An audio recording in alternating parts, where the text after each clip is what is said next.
자, 반갑습니다. 23번째 강의를 시작하도록 하겠습니다. 오늘 강의는 고지질 혈증 약에 대한 것입니다. 그 고지질 혈증은 그 관상동맥 심장 질환과 지단백질과 관계가 많이 있습니다. 즉, 그 지단백질 중에서도 그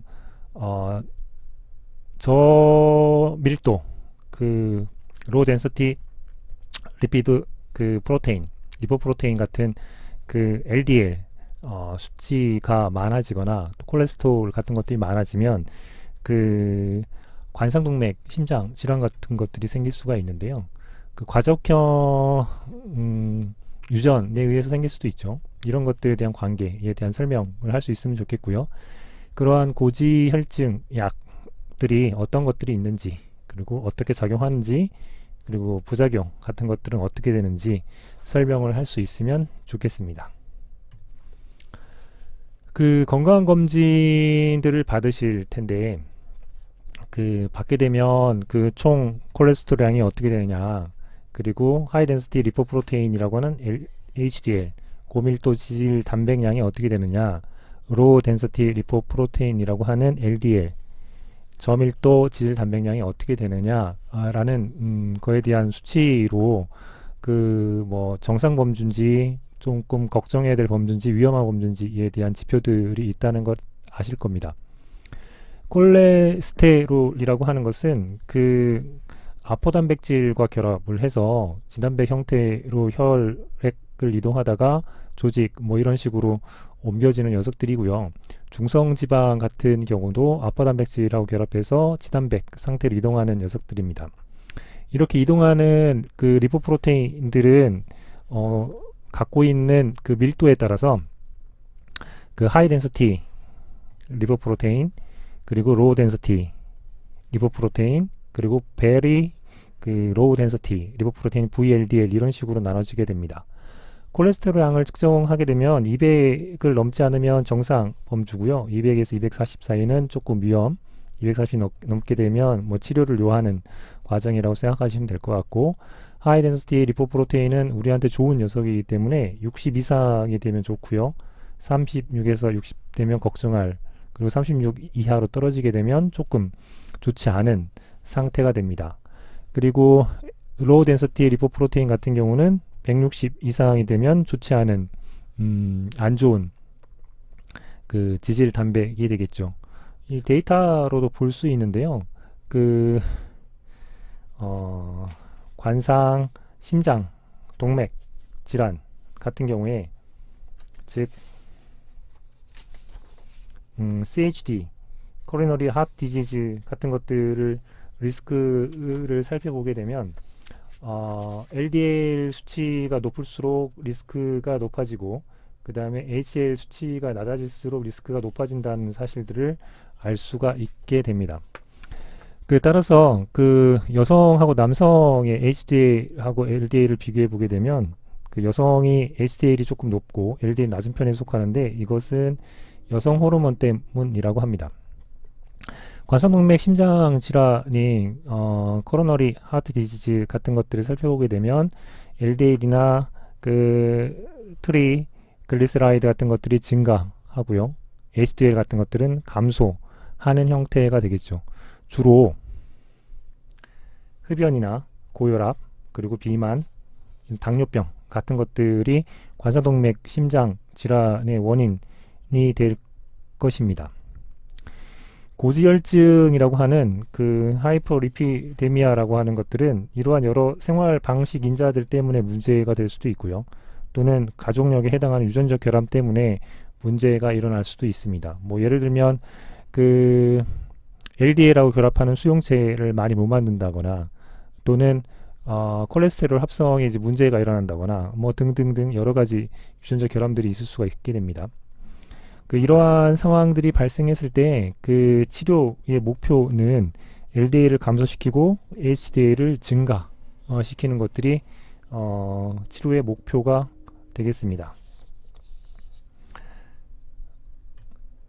자, 이렇게 그 목표를 삼고 항고지혈증제들은 여러 가지들이 있습니다.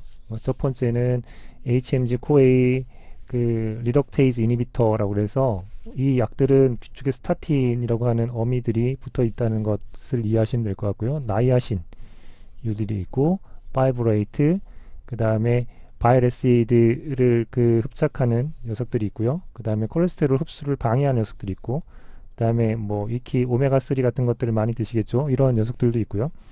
그 또 한 가지는 PCSK9이라고 하는 것의 억제제 같은 제제도 있습니다. PCSK9 같은 경우는 LDL 수용체의 분해를 일으키는 그 효소에 해당합니다. 그래서 이 녀석들이 있게 되면 LDL 수용체를 분해시켜서 재활용 같은 것들을 잘 못하게 만들게 되죠. 자, 그러면 이 전체적인 아웃라인들을 보시면서 각각의 개별적인 약들이 어떤 작용 원리를 가지고 사용되는지 살펴보도록 하겠습니다. HMG 코에이라고 하는 것들은 그 하이드록시 3 메틸 글루타닐 코엔자임 A의 약자입니다. 그래서 그것들을 따라서 HMG 코에이라고 하는 것들을 그 지은 건데요. HMG 코에이가 무슨 역할을 하느냐 살펴보게 되면 그 HMG 코에이가 그 여러 가지 그 녀석들을 모아서 콜레스테롤 합성하는 데 중요한 역할들을 하게 됩니다. 이 효소들을 그 중간에 억제를 시키면 HMG 코에이 억제를 시키면 이것들을 그 억제를 하겠죠. 그러면 콜레스테롤 농도가 떨어지게 됩니다. 세포 내의 콜레스테롤 농도가 떨어지면 콜레스테롤을 혈류에서 끄집어 들여야 되겠다라고 판단을 해서 어떤 작용들을 하게 되냐면 그 로우 덴서티 리포프로테인에 대한 수용체들을 많이 만들어서 세포의 이제 멤브레인에다 수용체들을 장착을 시킵니다. 수용체를 장착을 시키면 그 블러드에 있는 LDL을 붙잡아서 안쪽으로 끄집어 들여서 부족한 콜레스테롤을 그 높이는 역할들을 하게 되는 거죠.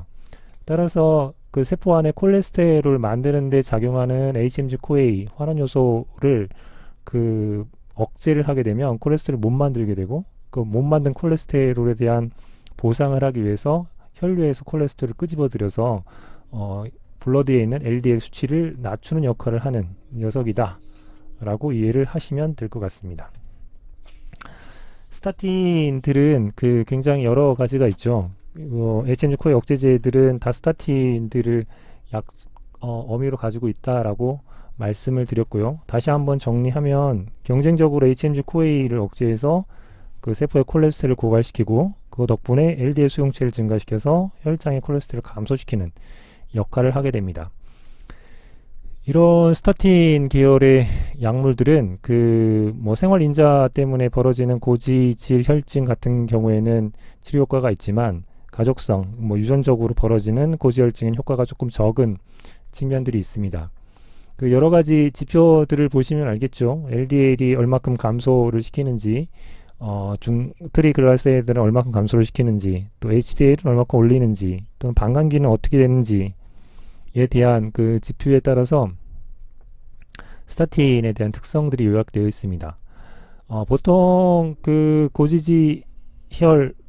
고지질혈증에 대한 치료를 하게 되면 조금 오랫동안 약들을 복용해야 되는 측면들이 있기 때문에 아무래도 방광기가 조금 적당히 해서 하루에 한 번 정도로 스타틴을 복용하는 것들을 사람들이 선호를 해서 뭐 아트로바스타틴이라든가 로수바스타틴 같은 경우가 적절한 방광기를 갖고 있어서 조금 선호되는 약물들에 해당을 하겠습니다.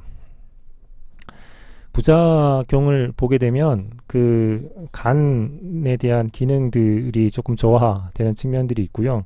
그 다음에 근육이 좀 약화되는 측면들이 있습니다. 또 그 필요로 한 콜레스테롤 같은 것들을 못 만들게 하는 측면들이 작동을 해서 임신부나 수유부 같은 경우에는 또는 소아나 10대 청소년에게는 금기 그 사항이 되는 약물 중에 하나입니다.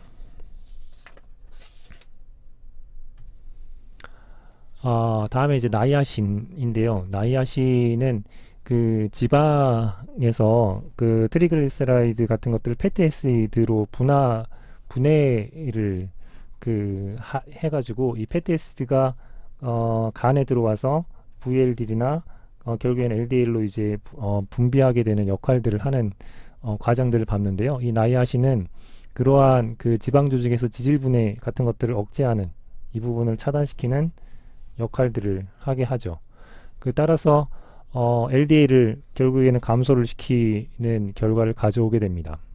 효과를 살펴본다면 LDL 측면에서는 한 10에서 20% 정도 감소 효과가 있고요. HDL은 다소 증가할 수 있는 효과들이 조금 발생할 수 있습니다. 이 나이아신 같은 경우는 스타틴하고 조금 다르게 가족형 고지 단백 혈증의 치료에도 사용할 수가 있습니다. 따라서 스타틴과 병용을 해서 치료하는 선택들을 가지게 됩니다.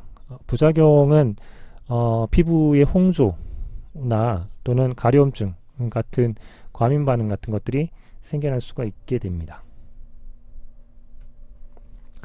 피브레이트류는 그 지단백이 패티에스트 형태로 이제 흡수가 되려면 라이페이즈가 이제 작동을 해야 되는데요.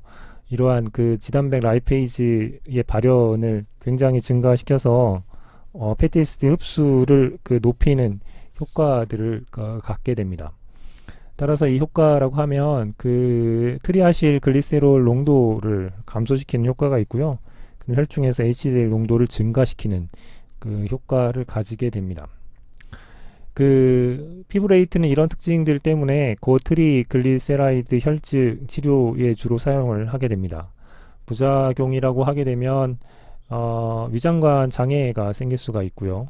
또 때때로 이제 결석증 같은 것도 생길 수가 있고 그 근육의 염증, 근염 같은 것들이 발생할 수 있게 됩니다.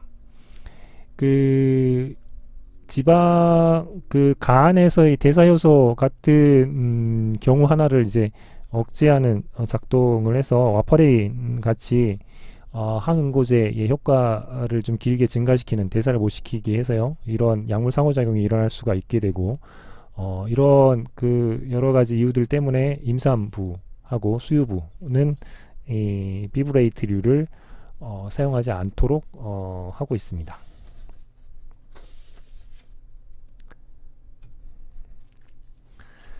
다음은 그 담즙산 포획제라고 해서 바이레시드 시퀘스트란스라고 하는 콜레스테라민, 그다음에 그 콜레스티폴 또는 콜레스벨람이라고 하는 녀석들이 있습니다. 그 바이레시드가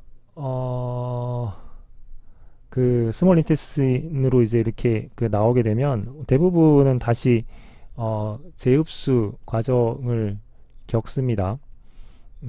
따라서 그 리버에 있는 그 콜레스테롤을 적게 사용하도록 하게 되죠. 이 적게 사용하도록 하게 만들게 됩니다. 그런데 이제 바이레시드에 이러한 담즙산 포획제들을 하게 되면 다시 재흡수가 일어나지 않고 다 이제 배설을 하게 됩니다. 이렇게 되면 그 바이레시드가 부족해져서 콜레스테롤을 이제 많이 써가지고 바이레시드를 쓰게 되고, 그럼 콜레스테롤 농도가 떨어지기 때문에 그걸 보충하기 위해서 그 혈액에 있는 LDL 같은 것들을 다시 이제 간으로 끄집어들이는 역할을 하게 되겠죠. 따라서 작용기전을 정리하면 그 소장에서 음전화를 띈 담즙산과 담즙산염에 결합하는 음이온 교환 수지입니다. 그 전하를 띠고 있기 때문에 그 친수성이 이제 조금 성격이 강해져서 그 조직으로 흡수하는 방해를 일어나게 되고요. 바이레시드가 적게 흡수되니까 많이 만들기 위해 콜레스테롤을 쓰게 되고, 그 덕분에 혈장에 있는 LDL을 감소시키는 역할을 하게 됩니다. 가족형 고지단백 혈증 치료에 주로 이제 사용을 하게 되고, 아무래도 이러한 담즙산에 대한 부분들을 포획하기 위해서 쓰는 이러한 그 교환수지 같은 것들 때문에 그 변과 관계되어 있는, 대장과 관계되어 있는 여러 장애들이 일어날 수 있습니다. 변비 같은 것들이 생길 수가 있고요. 오심 또는 방귀 같은 것들이 생겨날 수도 있고 위장관 장애 같은 것들이 발생할 수 있게 됩니다. 에제티미브 같은 경우는 콜레스테롤 흡수 억제제입니다. 그래서 작용 기전을 보게 되면 소장에서 콜레스테롤을 장내 흡수를 억제를 하게 되고 간으로 콜레스테롤 수송을 감소시켜서 결국에는 콜레스테롤을 만들기 위해서 혈류에 있는 LDL을 끄집어다가 간으로 이제 보내는 역할 때문에 17% 감소 효과가 일어나게 됩니다. 그 스타틴 계열의 약물들하고 HMG-CoA 그 억제제인 스타틴 계열 약물들하고 병용 투여에서 주로 이제 많이 사용되는 측면들이 있습니다. 다음에는 오메가3 다불포화 그 지방산에 대한 부분인데요. 필수 지방산이고 간에서 VLDL하고 중성지방 합성을 억제하는 역할들을 하게 됩니다. 효과를 보려면 그 약 4g 정도를 굉장히 오랫동안 그 섭취를 해야 됩니다. 적어도 한 3, 4개월 이상 하루에 4g 이상 섭취를 해야 되는데 사실 그 섭취하면 효과가 있다라고 하는 그 증거들은 여러 논문을 통해서 많이 발표가 되어 있습니다. 이제 문제는 그 오랫동안 섭취하게 되면 생선 뒷맛이라든가 위장관 장애들 때문에 중간에 섭취를 이제 중단하는 일들이 발생을 많이 하게 되죠. 하지만 이제 오랫동안 그 하루에 4g씩 섭취를 하게 되면 그 혈청에 있는 중성 지방 농도를 25에서 30%까지 감소하는 효과를 내게 되고 우리 몸에 있는 다양한 염증에 대한 부분들을 줄여주는 효과를 내는 녀석이어서 드실 수 있다면 드시는 걸 권해 드립니다. 다음에는 그 PCSK9 억제제인데요. 최근에 이 프로테인 컨버테이즈 서브스틸신 게이신 타입 9이라고 하는 녀석이 역할들을 알게 됐습니다. 이 녀석이 이제 어떤 역할을 하는지 찾아보니까 LDL 수용체하고 이제 붙어서 그 수용체가 LDL을 간세포 안으로 끄집어들일 때 같이 들어오는 역할들을 한다는 것도 알게 됐고 이렇게 들어오게 되면 그 수용체까지도 다 이제 세포 안에 있는 라이소자임에 의해서 파괴를 시키어서 원래는 LDL만 그 데그라데이션 시켜서 콜레스테롤의 재료로 사용을 하고 그 수용체는 정상적으로 다시 이제 돌려보내서 그 재활용을 해야 되는 측면들이 있는데 이러한 PCSK9이 이제 있게 되면 재활용에 대한 부분들을 잘 못하게 하는 측면들이 발생을 하게 됩니다. 따라서 이것을 알게 된 연후에 그 PCSK9에 대한 항체를 만들어서 이것들이 이제 LDL 리셉터하고 결합하지 못하도록 미리 파괴를 시켜버리는 거죠. 그러면 LDL 수용체는 LDL만 가지고 들어오게 되고 이것들은 서로 이제 세포 내에서 떨어지게 되면서 LDL 수용체는 재활용을 하는 데 쓰게 되고 LDL만 콜레스테롤 원료로 사용하는 작용들을 하게 됩니다. 이렇게 그 PCSK9이 결국엔 LDL 수용체를 분해를 시켜서 재활용을 잘 못하게 함으로 한다는 것들을 알게 돼서 PCSK9을 억제하는 그 결과 LDL 수용체 재활용을 증가시키는 PCSK9 억제제를 쓰게 됐고 이 녀석들은 다 단일 클론 항체로 만들어져서 모노클로널 안티바디의 약자인 뒤에 맵들이 붙어 있습니다. 아렐로 큐맵이라든가 에볼로 큐맵이라고 하는 것들이 PCSK9 억제제로 사용하는 녀석들이 되겠습니다. 가족형 고지 단백 혈증 치료에 사용을 하게 되고요. 스타틴하고 병용을 하게 되면 LDL 감소 효과가 굉장히 드라마틱한 감소 효과를 얻을 수 있게 됩니다. 단일 클론 형태 제제로 되어 있기 때문에 그 주사제로 사용을 하게 되고요. 주사 부위에 이제 반응들 또는 알레르기 반응 뭐 이런 것들이 생길 수가 있게 되고, 코 인두염이라든가 상기도 감염 같은 것들이 생길 수 있는 부작용이 발생할 수 있습니다. 자, 이렇게 그 고지혈증에 대한 약들을 HMG-CoA 리덕테이즈 이니비터라고 하는 스타틴 계열의 약물들을 말씀을 드렸고요.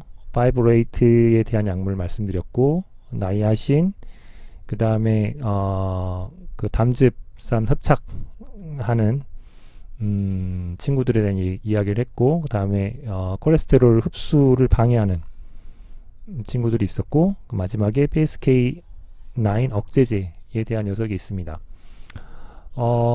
이 녀석들의 특징들을 LDL을 얼마큼 줄이는지, HDL은 얼마큼 높이는지, 트리글리세라이드에 대한 줄이는 효과는 어떻게 되는지에 대한 설명들을 보시면 좋겠죠.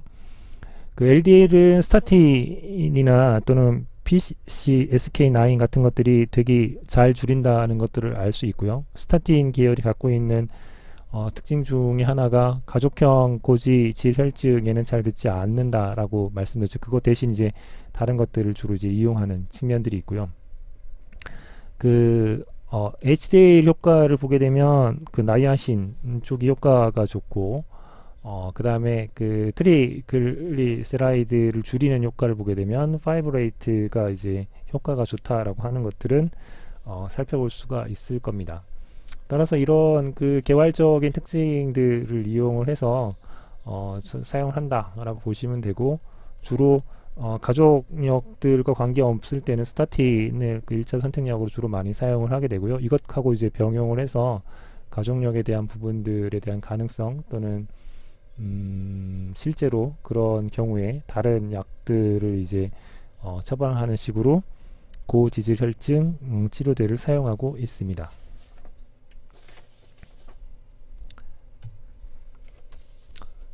자, 그러면 이와 같은 이제 정리를 그 바탕으로 해서 연습 문제를 한번 풀어 보시기 바랍니다.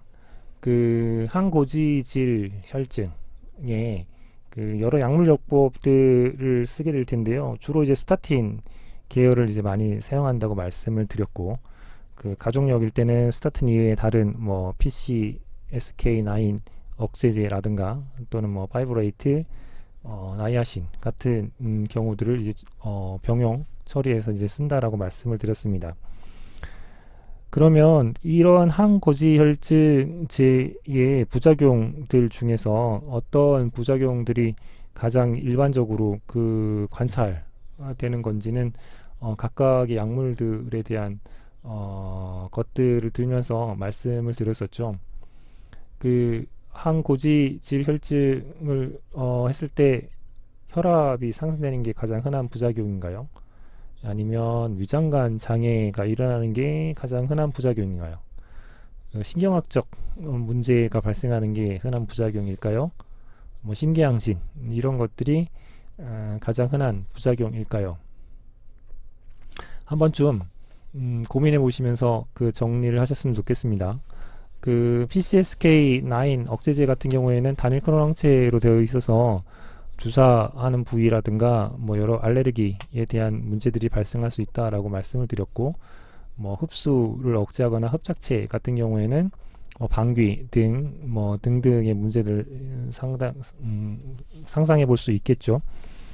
스타틴 계열에서는 이제 어떤 문제가 발생할 수 있었는지 한 번쯤 그 정리를 해서 생각을 해보시면 좋겠고, 그것 이외에도 쓸 수 있는 항고지질 그 혈증 약물들을 한번 좀 상상을 해보시면서 파이브레이트, 나이아신 또는 뭐 담즙 흡착제, 뭐 또는 콜레스테롤 흡수 억제제 이런 것들을 한번 상상해서 보시면서 부작용에 대한 것들을 검토해 보시면 좋겠다라고 생각을 하게 됩니다. 그 최근에는 그 마른 사람도 그 고지질 혈증 같은 것들이 많이 나타납니다. 그 뭐 현대에서 이제 대사 질환 장애 같은 것들이 이제는 그 빈도수가 높게 되고요. 그래서 여러분들도 건강검진 하게 되면서 생활 습관 이런 부분들에 대한 주의를 하시면 좋겠다라고 하는 생각이 듭니다. 고생하셨습니다.